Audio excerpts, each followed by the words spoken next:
warahmatullahi wabarakatuh. Waalaikumsalam warahmatullahi wabarakatuh. Ya, gimana nih kabarnya hari ini? Alhamdulillah luar biasa. Baik. Tadi sebelum kumpul di aula udah makan dulu belum? Apa Belum. ada belum? Udah. Oke. Oh iya. Mbak-mbak di sini semua udah tahu belum kita ini berkumpul ini mau ngapain ini? Belum. Dikasih tahu dong. Ya, jadi kita berkumpul di aula ini kita akan melakukan bimbingan atau kita sharing-sharing aja kayak pengalaman mbak-mbak semua gitu. Sebelum itu kita kenalan dulu ya. Di sini ada saya, ada Mbak Amal Cahyani, dan ini sebelah saya ada Mbak Nadia Yuliana. Yang jelas. Ya, Mbak-mbak di sini udah saling kenal belum? Belum. Oh ya, kita boleh kenalan dulu kali ya. Kita perkenalannya gini. Nanti mbak-mbak semua di sini silahkan memperkenalkan diri, nama saja. Terus nanti mbak-mbak di sini menyebutkan keunggulan pada diri masing-masing gitu. Keunggulannya apa gitu. Semisal Mbak Nadia Yuliana, keunggulannya tuh mungkin masak atau apa gitu ya. Mau dimulai dari mana nih? Sebelah kanan ya? Sebelah kanan. Sini nggak apa dari Mbak. Oh ya, boleh. Ya, perkenalkan, nama saya Dwi Arianti. Keunggulan saya adalah menulis. Tadi Mbak siapa namanya? Mbak Dwi. Oh, Mbak Dwi ya. Selanjutnya silahkan di sebelahnya. Perkenalkan, nama saya Alin Anggraini. Keunggulan saya suka olahraga. Suka olahraga. Kalau boleh tahu olahraganya apa yang paling disuka? Lari jogging. Yeay, pernah juara. Ya, selanjutnya Perkenalkan, nama saya Sadwi Saputri. Keunggulan saya mungkin di bidang fashion. di Pesta. Model.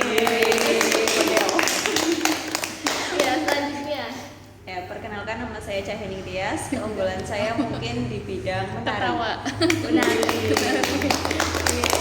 Udah pernah ikut lomba belum sebelumnya? Menari sih belum, tapi saya ikut UKM ini, karawitan. Ya. Oke, selanjutnya Mbak. Perkenalkan, nama saya Yamsagiatu Sengada. Keunggulan saya nggak tahu. Nggak tahu, soalnya saya mah nggak tahu. Nari aja boleh. Pernah ya? Sama-sama menari. Oke, sebelum kita mulai nih sebelum kita melakukan bimbingan, di sini kita ada beberapa asas dalam bimbingan. Yang pertama ada asas kerahasiaan. Jadi setelah Mbak keluar dari forum ini, Mbak jangan jangan membeberkan atau bercerita-cerita gitu ya. Jadi cukup kita diskusikan di sini. Setelah kita keluar dari forum ini, kita tutup mulut. Selanjutnya nanti mbak-mbak semua di sini kan diberikan kesempatan untuk menyampaikan pendapatnya. Nah, jika ada teman yang berpendapat, nanti yang lainnya mendengarkan terlebih dahulu ya. Tapi kalau misalnya ada mau sanggahan, silahkan kode dulu aja. Gitu. Baik, sebelum kita mulai, kita mau ice breaking dulu. Iya. Nah, jadi di sini ada ingat kata-katanya ya. Jadi saya itu kan mau ke bulan. Nah, kalau misal kalian itu mau ikut saya, kira-kira kalian mau bawa barang apa? Jadi kan saya mau ke bulan. Kalau kalian mau ikut, kalian bawa apa? Bedewi bawa apa?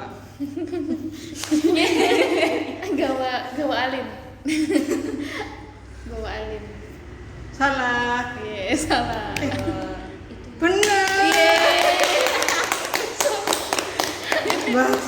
Bawa apa?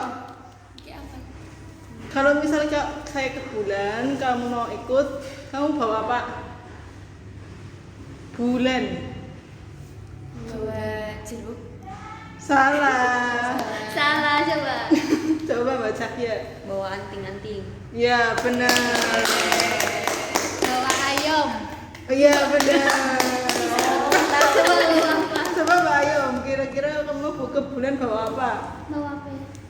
Bawa apa aja boleh? Benda apa? Kira-kira. Mau bawa Ke bulan. Ingat kata-katanya, bulan. BULAN. Bawa Aku mau bawa temen aja lah. Nanas. kan kata-katanya kita mau ke bulan, kalau kamu mau bawa barang apa? Apel. Ya benar. Udah tahu kan kuncinya apa? Bulan. Iya. Kuncinya bulan. Jadi kita menyebutkan barang yang sesuai abjadnya. Kan B, misal bawa buku, atau U, bawa ular atau apa. Oke, langsung aja kita mulai ke bimbingannya ya. Jadi bimbingan kali ini kita akan membahas tentang rasa tidak percaya diri. Kadang-kadang kita mahasiswa ya, pasti kita apalagi misalnya kalau semester awal itu kadang kita kurang pede atau kurang yakin atau kurang percaya diri. Kayak begitu. Ya, sebelum itu kita kelihatan nggak?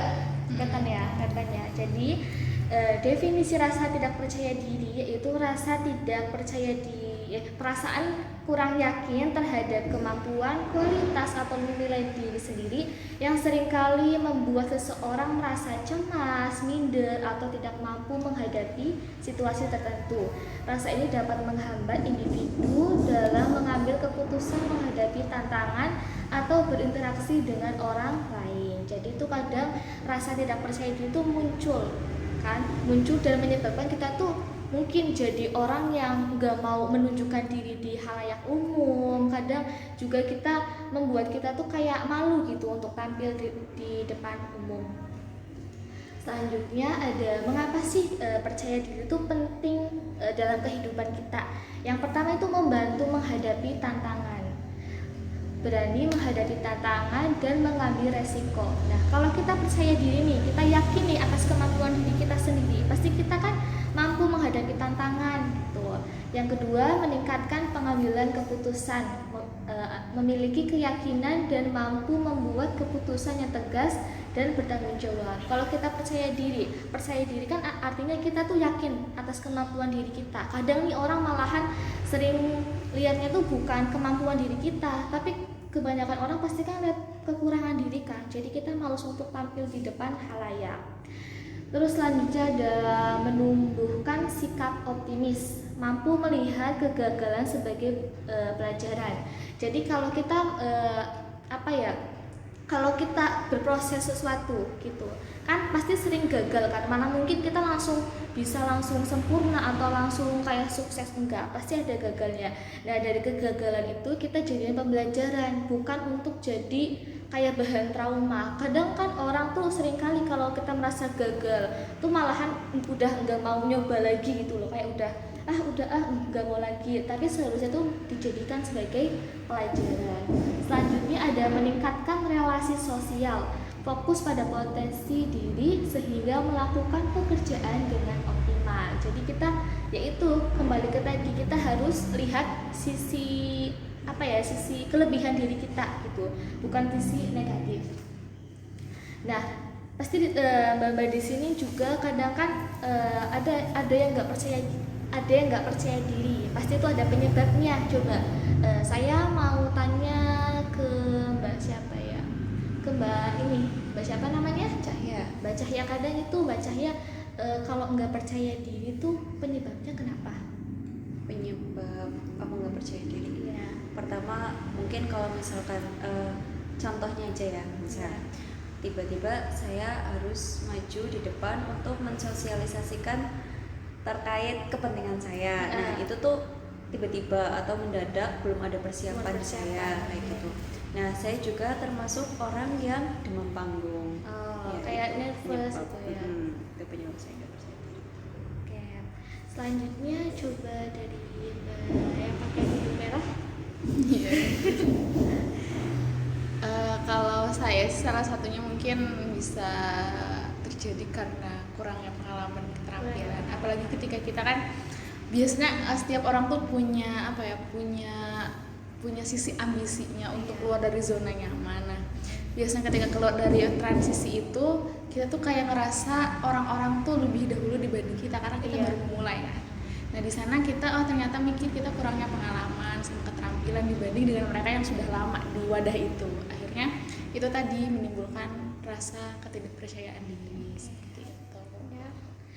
Jadi dari Mbak tadi 1 sama Mbak 2 betul, kayak penyebab tidak percaya diri itu bisa terjadi karena pengalaman masa lalu juga bisa, atau trauma kegagalan, ditolak, dihina, atau mendapatkan kritikan yang berlebihan. Nah kembali lagi ke sebelumnya, tadi seharusnya hinaan atau kegagalan itu tuh dijadikan pelajaran buat kita, seharusnya malah jadi dorongan atau dorongan biar kita tuh apa ya, bisa berubah gitu. Selanjutnya ada membandingkan diri dengan orang lain. Nah penyebab ini tuh paling sering gitu. Kadang misal A si B, nah A itu sering bandingin dirinya tuh kayak memiliki kekurangan yang banyak banget, padahal kan enggak. Pasti kan setiap manusia mungkin ada Mbak 1, Mbak 2, Mbak 3 dan seterusnya punya kelebihan yang mungkin Mbak 4 sama 5 tuh enggak punya gitu. Selanjutnya ada ekspektasi tidak realistis, perasaan kecewa dan keraguan diri ketika memiliki standar hidup yang tinggi dan kebiasaan perfeksionis yang tidak dapat dicapai. Selanjutnya juga ada lingkungan yang negatif. Jadi kan ada kan ya pepatah yang bilang kalau kita berteman dengan penjual bawang, pasti kita tercium bau bawangnya. Tapi kalau kita berteman dengan penjual yang menjual minyak wangi, kita pasti akan tercium bau harumnya. Oke, selanjutnya yang kelima itu ada kurangnya pengalaman dan keterampilan. Tadi betul dikatakan sama Mbak Dwi ya, kalau kita tuh di masa remaja itu tuh kita cari pengalaman, cari keterampilan yang banyak. Karena apa? Karena itu tuh bisa apa ya, kalau kita pengalamannya banyak nih, artinya kan kita yakin nih sama diri kita pede nih sama diri kita. Jadi nanti untuk jenjang kedepannya, jenjang mungkin antara itu kuliah atau kuliah selanjutnya atau kerja, pasti itu kayak udah pede gitu. Kita nih punya pengalaman gitu. Selanjutnya belum. Selanjutnya ada persepsi negatif terhadap diri sendiri, memandang diri sebagai individu yang kurang. Jadi kita harus lihat kelebihan kita nih. Kayak tadi kan udah disebutin nih kayak kelebihan kan termasuknya. Itu kita condongnya ke kelebihan aja, jangan kekurangan. Kalau kita nilai kekurangan diri kita terus, kita nggak bakal jadi orang yang berkembang. Selanjutnya Iya. Selanjutnya yaitu kan ada dampak dari tidak percaya diri. Mungkin menurut Mbak Hasna, apa yang Mbak Hasna tahu tentang dampak tidak percaya diri? Dampaknya mungkin perasaan minder kepada orang lain. Kalau Mbak Alin, menurut Mbak Alin?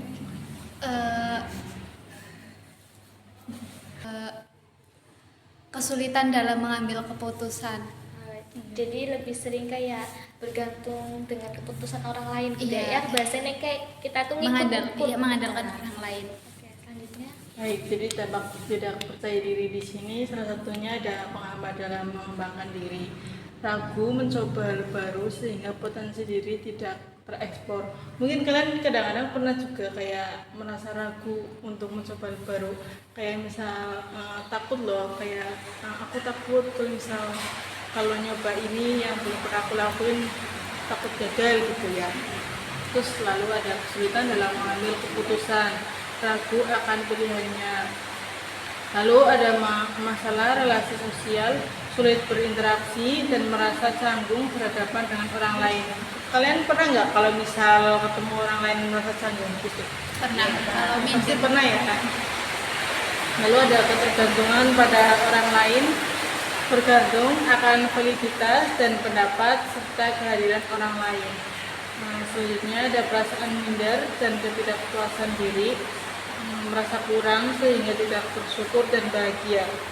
Nah, ini salah satunya kita juga harus selalu bersyukur bahwa bersyukur dengan diri kita loh, sehingga kita untuk kayak bersyukur aja biar kita bahagia gitu. Lalu penghindaran tantangan takut gagal dan dinilai buruk yang mengakibatkan terhambatnya pembunuhan diri. Selanjutnya yaitu ada strategi masalah rasa tidak percaya diri, yaitu kita bisa dengan kenali diri sendiri. Kita bisa mengenali diri kita sendiri, kita itu bagaimana, kayak misal Potensi kita apa. belum tahu, kita gali lebih dalam agar kita lebih tahu diri kita itu sebagaimana. Terus ubah pola pikir negatif. Kita mungkin pernah kayak rasa overthinking negatif kayak tentang Diri kita sendiri ya. Kita juga harus mengubah ke lebih positif ya. Tingkatkan pengetahuan dan keterampilan. Kita berusaha untuk mencoba menambah wawasan keterampilan gitu agar kita lebih bisa hal-hal yang banyak, belajar dari pengalaman. Mungkin kita juga punya pengalaman banyak ya dari setiap mbak-mbak. Kita juga belajar dari pengalaman, mungkin pernah kayak pengalaman yang gagal, kita juga berusaha untuk dari pengalaman yang gagal kita jadi lebih untuk mencoba. Jangan karena kita pernah gagal kita menyerah dengan begitu saja. Lalu berani keluar dari zona nyaman. Selanjutnya yaitu lingkungan yang sportif. Ya. Sudah. Oke, jadi apa ya?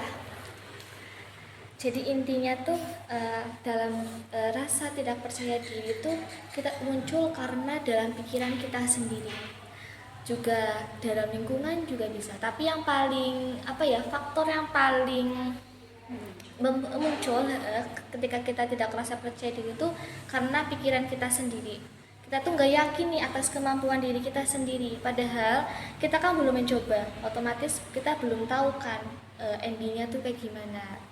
Jadi untuk mbak-mbak di sini yang masih mungkin kurang apa ya, rasa percaya dirinya masih rendah, itu kita dapat berubah saat ini. Karena apa, nanti dampaknya ke depannya gitu.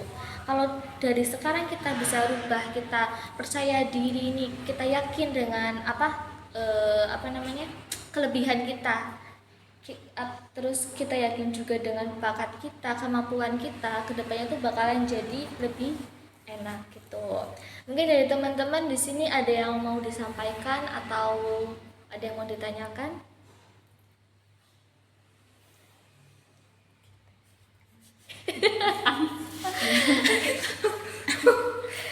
Ya, izin bertanya. Biasanya kita kan kalau misalkan ada orang tuh ada yang kurang percaya diri dan over percaya diri. Iya, terlalu gitu. Iya itu. Nah, kita kan sebenarnya terkadang kita ada di posisi dimana kita kurang percaya diri, tapi setelah itu kita berusaha untuk percaya diri nih, berusaha untuk menjadi percaya diri. Nah, gimana caranya kita membatasi diri kita untuk tidak over percaya diri tadi? Seperti itu. Oke, jadi kayak gimana nih caranya biar kita tuh nggak terlalu kepedean gitu ya. Kadang kan ada orang nih yang terlalu pede banget gitu-gitu kan. Ya, yang terpenting sih ini kita tahu batasan aja sih, tahu batasan gitu. Kita boleh nih bingung jawabnya, Mbak. Apa sebisanya aja sih penting. Ya bantu nih, Nur. Dokter tanyaannya tuh Masih apa? Sekarang cantik. Rawa. buat bimbingan. Kalau mau searching dulu ya nggak apa-apa. Ya kadang kan ada orang nih yang percaya diri itu terlalu tinggi, malahan itu tuh kayak dilihat tuh bukan suatu apa ya, tingkah laku yang normal gitu kan. Nah, cara kita mengatasinya tuh bagaimana? Yang pertama kita tuh searching lah, Not. Sebenarnya nggak masalah sih Mbak kalau orang Ya, over gak apa percaya kan diri. ini saling Cuma menambah. maksudnya gini, masalahnya itu orang yang over percaya diri itu masalahnya apa? Maksudnya dalam lingkungannya itu dia jadi nggak disukain, atau dia karena dia merasa percaya diri jadi dia merendahkan orang lain. Tergantung masalahnya di mana dulu. Ya, semoga ini dari Mbak siapa tadi namanya? Cahaya. Mbak Cahaya bisa membantu ya. Ntar Ya. Kebetulan saya mahasiswa dari UIN Seju juga. Iya. Nah, ketika saya mahasiswa baru, itu kan mulai ada kayak semacam seringnya berprestasi gini, presentasi ya kan, setiap matkul pasti ada presentasi. Nah itu ketika saya mahasiswa baru itu masih apa ya, grogi, masih minder, kurang percaya diri.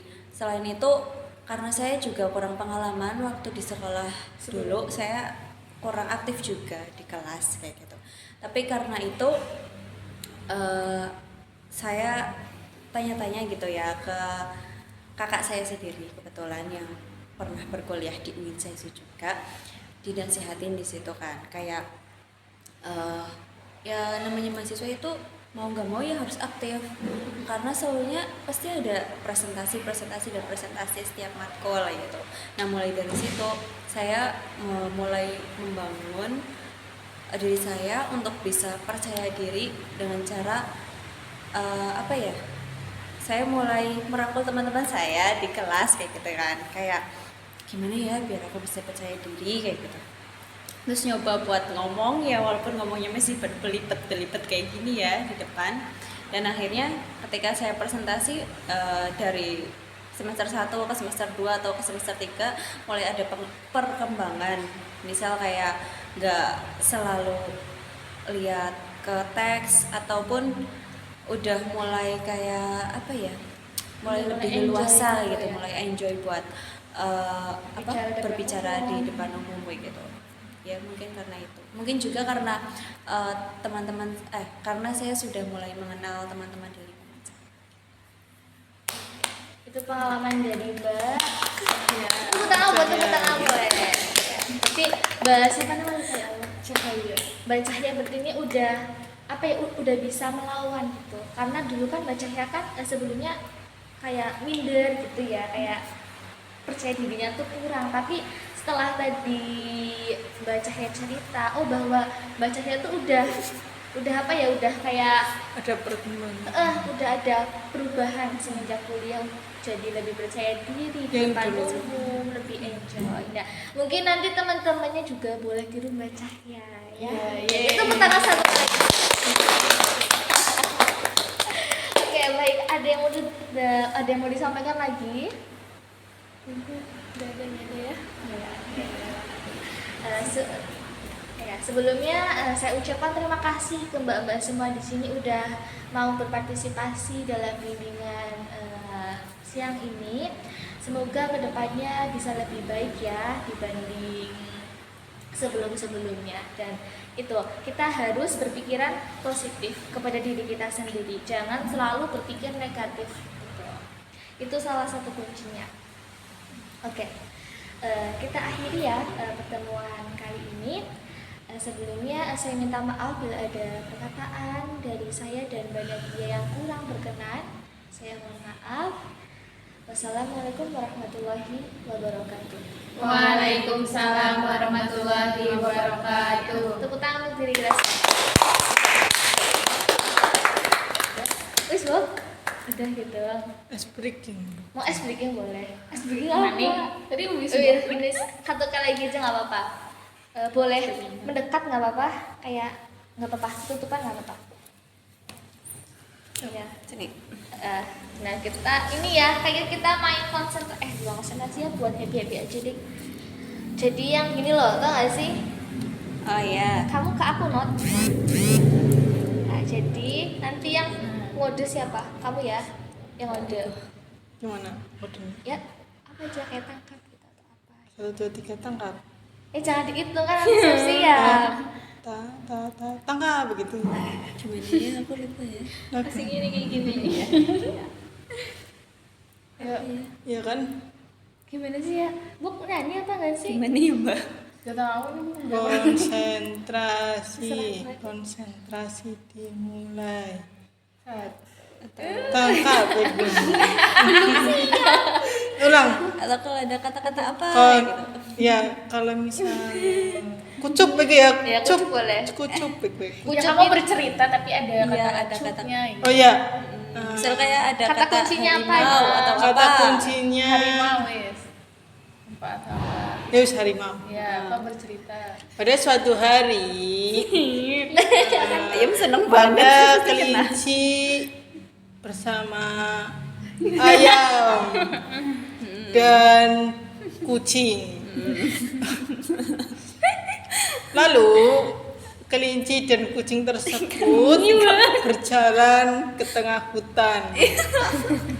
Setelah di tengah hutan, si kelinci dan kucing tersebut bertemu harimau. Melanjutkan lagi. Aduh, cepat. Setelah bertemu, dia berjalan ke tepi sungai. Lalu dia melewati jembatan dan bertemu seorang pemburu. Lalu si pemburu itu memburu harimau. Gimana bisa sih? ini kalau bisa ya Udah. Oke, terima kasih ya Mbak Mbak ya. Terima kasih. Terima kasih waktunya Mbak. Rizky? Terima kasih.